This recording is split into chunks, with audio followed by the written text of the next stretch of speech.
Selamat sore Pak, perkenalkan nama saya Indah Florensa Sinaga dari kelas 223 NPM 1905030066. Di sini saya akan mempresentasikan materi pertemuan ke-14 yaitu ciri-ciri khusus makhluk hidup. Yang pertama saya akan menjelaskan beberapa ciri-ciri makhluk hidup. Yang kedua saya akan menjelaskan ciri-ciri hewan. Ketiga saya menjelaskan ciri-ciri tumbuhan. Dan keempat saya menjelaskan pengelompokan makhluk hidup. Yang pertama saya akan menjelaskan ciri-ciri makhluk hidup. Ciri-ciri makhluk hidup itu yang saya jelaskan itu yang pertama bernapas, kedua bergerak, ketiga membutuhkan makanan, keempat tumbuh dan berkembang, kelima berkembang biak, keenam iritabilitas serta peka terhadap perangsang, ketujuh memiliki metabolisme tubuh, ke-8 memiliki kemampuan beradaptasi, ke-9 regulasi, dan ke-10 membutuhkan suhu pada rentang tertentu.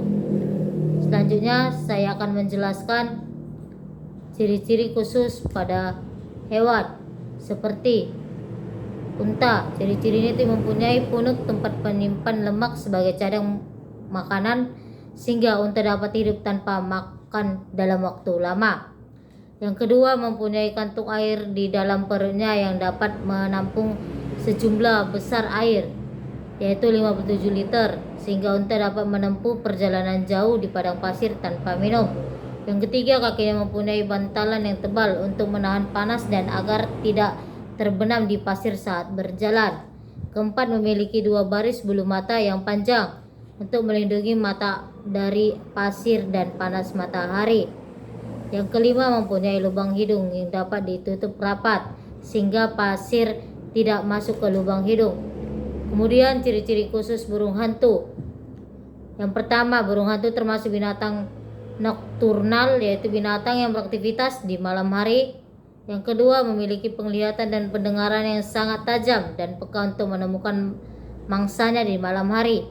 Yang ketiga, memiliki bulu yang halus dan lembut sehingga tidak terdengar saat terbang. Dengan demikian ia tidak dapat menyambar mangsanya secara diam-diam. Keempat, mempunyai leher yang lentur yang dapat berputar 180 derajat sehingga dapat melihat mangsanya yang ada di belakang.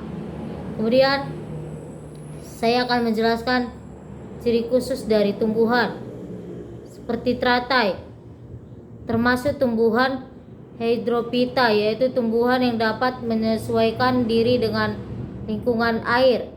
Yang kedua, mempunyai daun yang lebar untuk mempermudah proses penguapan dan fotosintesis.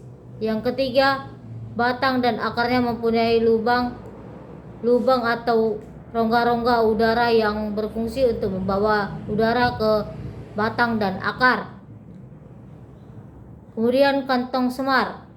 Kantong semar merupakan tumbuhan insektivora, yaitu tumbuhan pemakan serangga. Yang kedua, mempunyai daun yang termodifikasi terbentuk kantong. Yang ketiga, kantung semar mengeluarkan cairan manis bahan pembuat madu untuk memikat serangga. Kemudian saya akan menjelaskan pengelompokan makhluk hidup. Pengelompokan makhluk hidup itu ada domain atau daerah, kingdom atau kerajaan, phylum atau filum, klasis atau kelas, ordo atau bangsa, familia atau suku, genus atau marga, spesies atau jenis. Sekian dari presentasi saya Pak mengenai ciri-ciri khusus makhluk hidup, ciri-ciri khusus hewan, tumbuhan, dan pengelompokan makhluk hidup. Terima kasih Pak, selamat sore.